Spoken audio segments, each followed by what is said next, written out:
April 20th, 1945. A field south of Nuremberg. The air tastes of metal and damp earth. It is the Führer's birthday, and the sky is falling. For 19-year-old Anneliese Richter, a Luftwaffenhelferin, the world has shrunk to the mud-caked platform of an 88mm flak gun. The gun, a beast of steel and grease, is cold to the touch. It has been silent for hours, its long barrel pointing accusingly at a sky empty of enemy bombers, but full of a terrible approaching rumble. The sound isn't from the air, it's coming from the ground, a low-frequency vibration that you feel in your teeth and in the hollow of your chest. It is the sound of the American Third Army. Anneliese pulls her thin wool greatcoat tighter, the fabric coarse and smelling of rain and fear. Her stomach is a tight, aching knot. Breakfast, hours ago, was a slice of dark, heavy bread made more from sawdust than rye, and a cup of bitter chicory coffee that did nothing to chase away the chill. It was the same meal she'd had for months. You get used to the hunger, she told herself. You get used to anything. But she never did. Around her, the battery is a study in exhausted fear. A handful of old men from the Volkssturm, their faces gray with fatigue, huddle by the ammunition crates. A boy of 15, his Hitler Youth uniform hanging loosely on his skeletal frame, fumbles with a Panzerfaust, his hands shaken.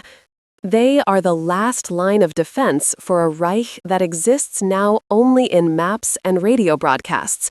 The real Reich is this churned-up field, the skeletal remains of a farmhouse on the horizon, and the incessant, grinding noise of approaching armor. Anneliese scans the tree line. Her job is to help track targets, to feed coordinates to the gunner, but the only targets now are the ghosts in her own mind. She thinks of her mother and younger sister in Berlin. Are they in a cellar? Do they have anything to eat? The last letter, weeks old, spoke of dwindling potato rations and endless nights of bombing. Guilt, sharp and acidic, rises in her throat. At least here, in the army, she gets a daily ration. At home, there might be nothing.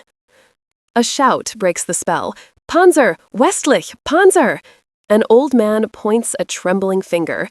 And there they are, 3 of them, emerging from the woods like prehistoric monsters. M4 Shermans. They seem impossibly tall, their olive-drab hulls slick with morning dew. They are not fast, but they are relentless. Anneliese's heart hammers against her ribs. The gun commander, a battle-hardened Feldwebel with one eye, screams orders. The crew lurches into motion. The metallic shriek of the breech block opening, the heavy thud of a shell being rammed home. The world becomes a cacophony of commands, the whine of the traverse motor, the frantic cranking of elevation wheels. Anneliese holds the headphones to her ears, the crackle of static a poor shield against the rising terror. The Feldwebel is shouting ranges, but the tanks just keep coming. They are using their machine guns now, tracers of angry red light zipping over the emplacement, kicking up dirt and whining past their helmets. A boy near the ready rack cries out, a thin, high sound, before slumping to the ground. There is no time to look, no time to think, just the gun. The 88 fires, a deafening, concussive roar that feels like a physical blow. The earth shakes. A plume of black smoke erupts from the lead Sherman. It slews to a stop, one track broken, but it is not dead. Its turret begins to turn, slowly, deliberately, like the head of a great predator. It is looking right at them. Anneliese knows, with a sudden, icy certainty, what is about to happen. There is a flash of orange from the Sherman's main gun, and for a fraction of a second, the world dissolves into pure white noise. She is thrown backward, the air punched from her lungs.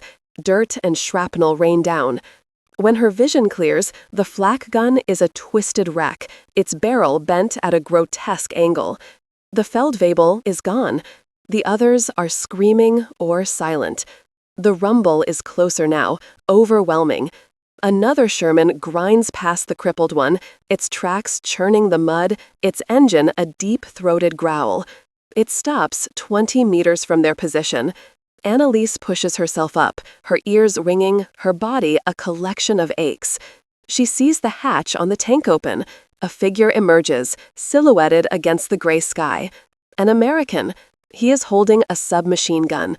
She lies still in the mud, her mind blank, every thought erased by the simple, profound finality of the moment. The soldier drops to the ground and runs toward her. His face comes into focus above her. He is young, younger than she expected, with eyes that are not filled with hate, but with something she can't read. Exhaustion, maybe? He says something in English, a language she barely understands. But the meaning is clear. For her, the war is over. The world becomes a blur of motion and foreign sounds. The American soldier, a corporal from the 11th Armored Division, helps Annalise to her seat. His grip is firm but not brutal. She stumbles, her legs feeling like water. Other GIs are moving through the ruined gun position, disarming the few surviving Volkssturm men, their movements efficient and practiced. The Americans don't shout. They speak in low, calm voices that are somehow more unnerving than screaming would be. Annalise is herded with the other captives, a pathetic collection of old men and teenage boys, their faces smudged with dirt and defeat. The sheer physicality of the Americans is the first shock.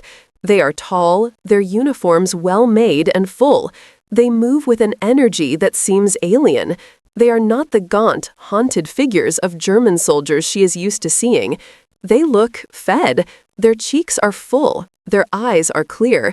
It is a detail so mundane, yet so profoundly shocking, it makes her feel dizzy.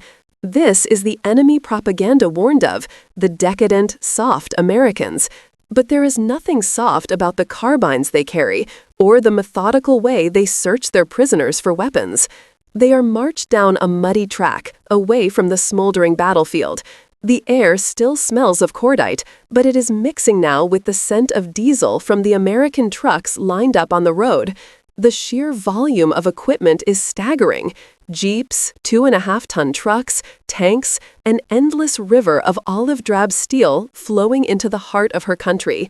It is a spectacle of industrial might that makes the Third Reich's war machine seem like a child's toy. They are loaded onto the back of a GMC truck, the canvas flap pulled down, plunging them into a dim, rattling twilight. No one speaks. The German soldiers sit with their heads in their hands, the boys stare blankly at the floorboards, and Annalise just tries to breathe. Every jolt of the truck sends a fresh wave of pain through her bruised body. She is a prisoner, a Gefangene. The word feels strange, unreal. What will they do to her? The stories she heard on the radio, stories of American barbarity, feel distant and foolish now, a fantasy from another life. The reality is this rumbling truck, this smell of unwashed bodies, and a deep, soul-crushing weariness. After an hour, the truck stops. The flap is thrown open, and harsh daylight floods in. "Raus! Out!" The command is sharp. They are in a large, open field that has been turned into a temporary collection point, and the sight is breathtaking. There are thousands of them, thousands of German soldiers sitting in dense, silent crowds on the damp grass. Wehrmacht, Luftwaffe, SS, Volkssturm, a whole defeated army waiting under the watchful eyes of American guards in watchtowers. You see the scale of the collapse, the totality of the defeat, written on the faces of 10,000 men. Processing is swift and impersonal. Annalise stands in a long line, her feet numb with cold. An American officer at a field desk takes down her name, rank, and unit, his pen scratching on a clipboard. He looks at her, a flicker of surprise in his eyes, a young woman in a Luftwaffe uniform, but he says nothing. It is here that the second shot comes. As they wait, a GI walks down the line of prisoners with a cardboard box. He hands each person a small, dark brown bar wrapped in paper. He hands one to Annalise. She looks at it, confused. It is a Hershey's chocolate bar. She hasn't seen real chocolate in 4 years, not since the war began in earnest. There was ersatz chocolate, a waxy, bitter confection made of low-grade cocoa powder and saccharin. But this is different. The smell is rich and sweet. Around her, the men are tearing into the paper with trembling hands, eating the chocolate with a desperate, famished intensity. Annalise hesitates. Is it a trick? A strange form of cruelty? She looks at the guard who gave it to her. He just shrugs and moves on down the line. Slowly, she unwraps a corner. She breaks off a small piece and puts it in her mouth. The flavor explodes on her tongue. It is sweet, creamy, real. It is the most delicious thing she has ever tasted. The richness is so overwhelming it almost makes her sick. It is a taste of a world she had forgotten existed, a world without rationing, without hunger, without war. And as the chocolate melts in her mouth, a profound and terrible understanding begins to dawn. An enemy that gives away chocolate to its prisoners is an enemy that cannot be beaten. Not by them, not by a nation running on sawdust bread and bitter memories.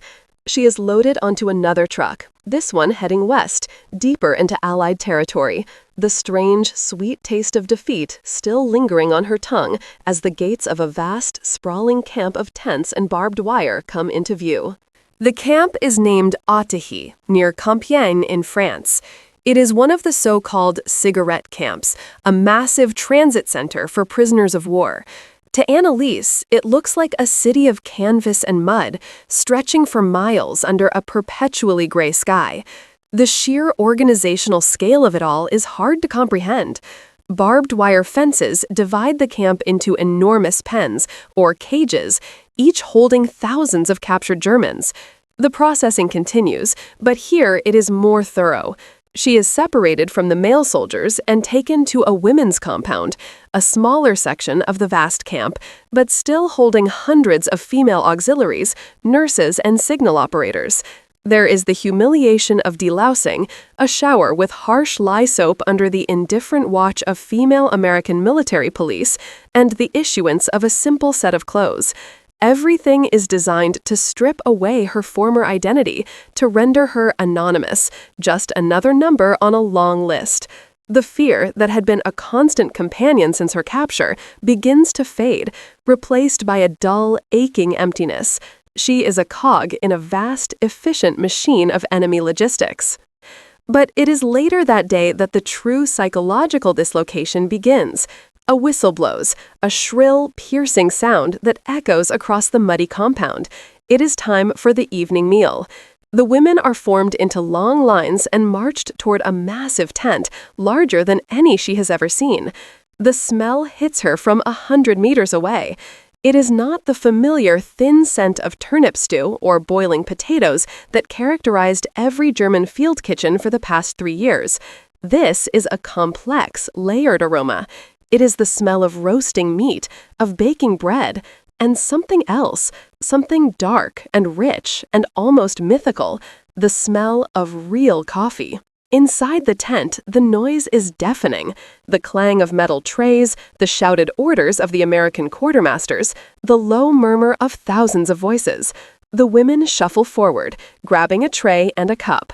Annalise watches, her mind struggling to process the scene. Huge, steaming vats are lined up, attended by German prisoners assigned to kitchen duty. In the first vat is a thick, brown stew filled with chunks of what looks like actual beef and pieces of potato and carrots. In the next, a mountain of boiled peas. And then she sees it, and her breath catches in her throat. Slices of bread piled high in wicker baskets. But it is not the dark, dense Kriegsbrot she knows. It is white. Perfectly, impossibly white. A server slops a ladle of stew onto her tray, followed by a spoonful of peas. Another prisoner hands her 2 thick slices of the white bread. At the end of the line, a corporal fills her tin cup with steaming black coffee from a spigot. She finds a space at a long wooden table, squeezed between a middle-aged army nurse and a young signals operator who is silently weeping into her hands. Annalise stares at the food on her tray. It is more than she has eaten in a single day in over a year. The steam from the stew warms her face. It looks rich, greasy, nourishing. The bread is soft to the touch. The coffee smells like heaven, but she cannot bring herself to eat. A cold suspicion grips her. Is it drugged? Is it some kind of test? Around her, the reactions are varied. Some women tear into the food with a feral hunger, not stopping to breathe. Others, like the girl next to her, just cry, overwhelmed. The older nurse beside Annalise picks up her spoon with a steady hand. "Essen Sie, Kind," she says, her voice gentle. "Eat, child. There is no poison here but the one in our own minds." Annalise looks at the food again. The hunger, a constant dull ache for years, is now a raging fire in her belly. Her body is screaming at her to eat, but her mind is still at war. To accept this food feels like a betrayal of her comrades who died fighting, of her family starving at home, of the entire worldview she has been taught. This is enemy food. This is the food of the victors. Eating it feels like admitting defeat in the most intimate, personal way possible. She thinks of her mother trying to make a soup from potato peels and weeds.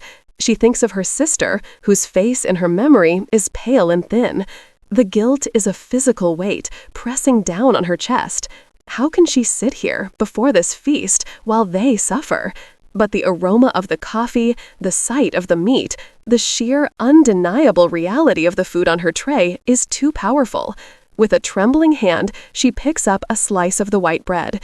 She brings it to her mouth and takes a small bite. It is soft, almost fluffy.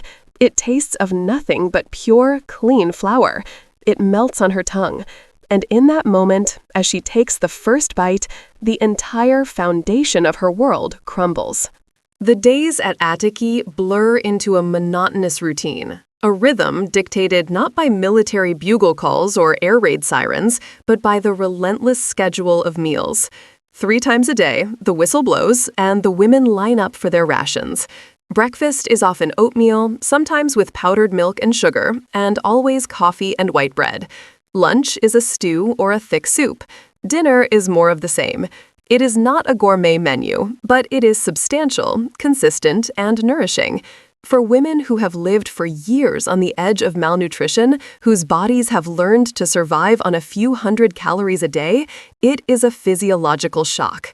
Within weeks, Annalise sees the change in herself and the others. The hollows in their cheeks begin to fill out.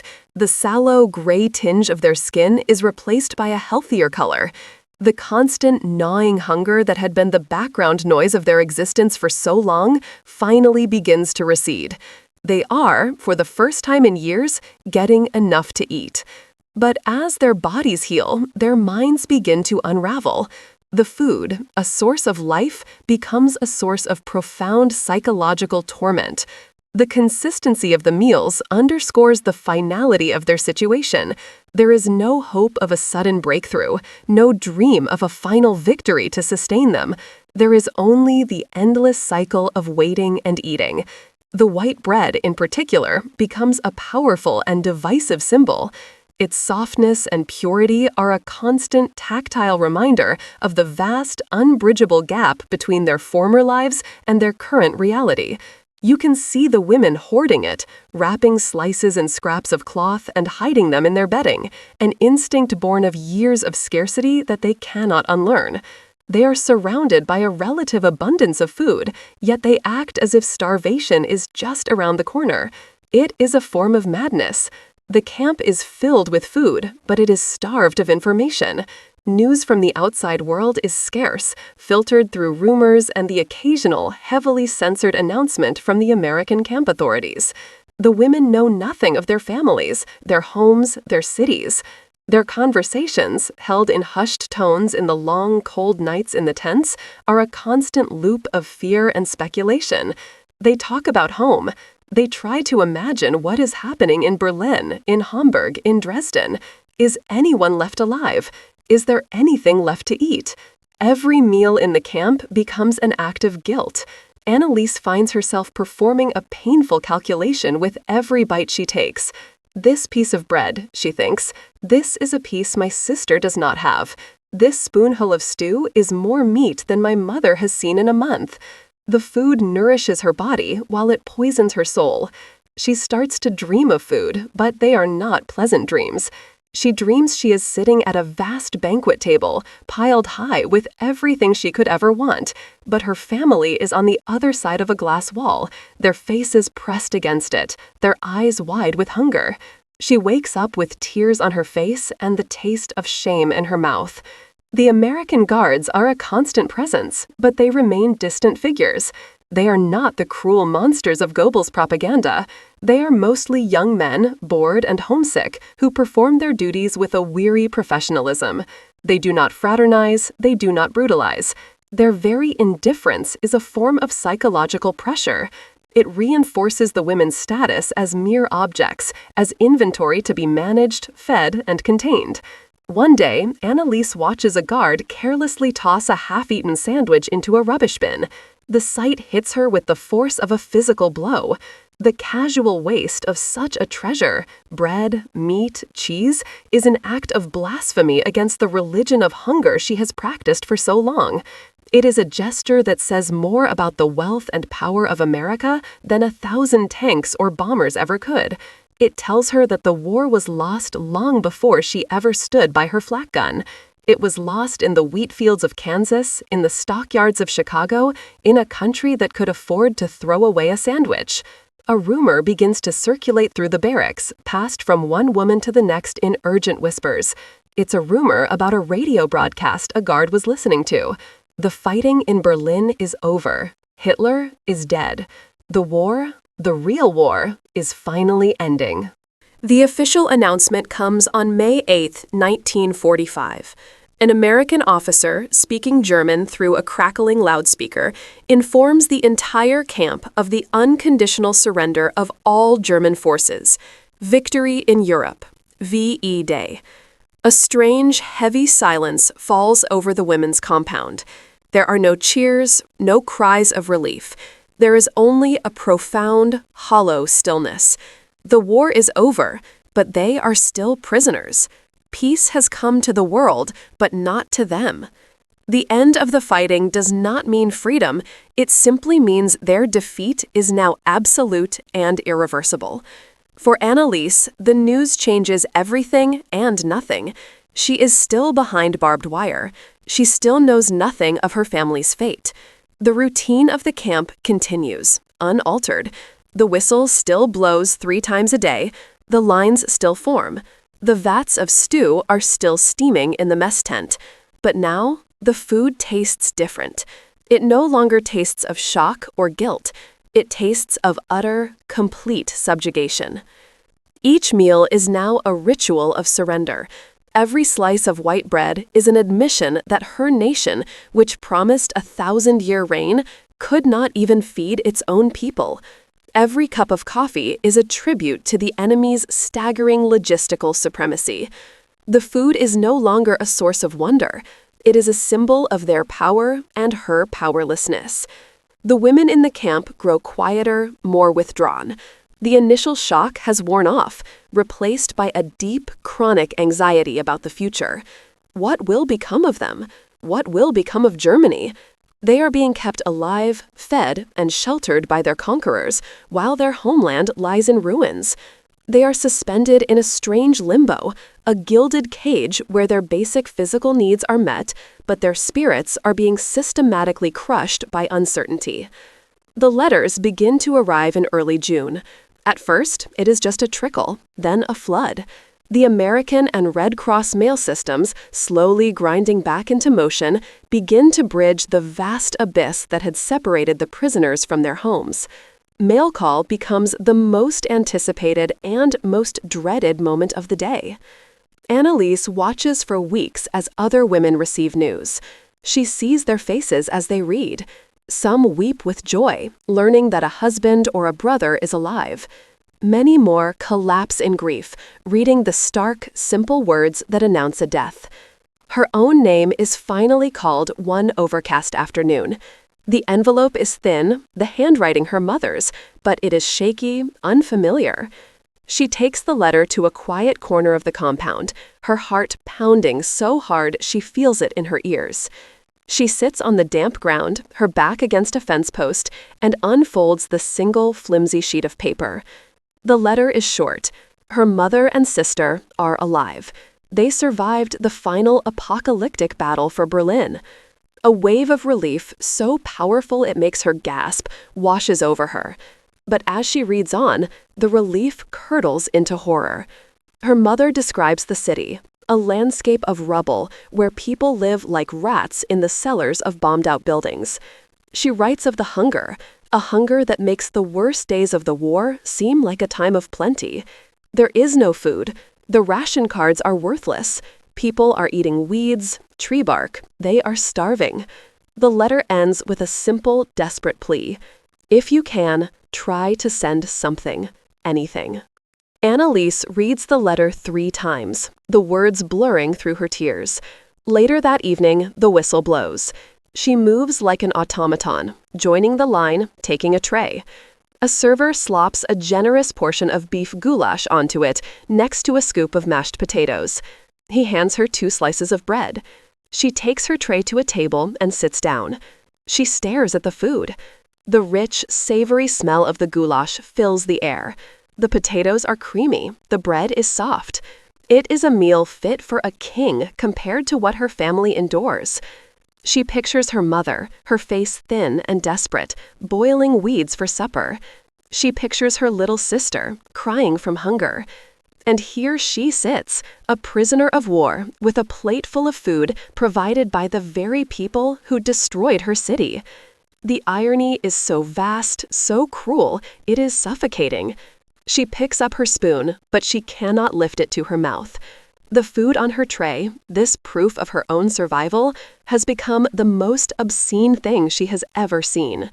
It is the taste of a victory that is not hers, and the bitter, indigestible taste of her own profound and lasting defeat.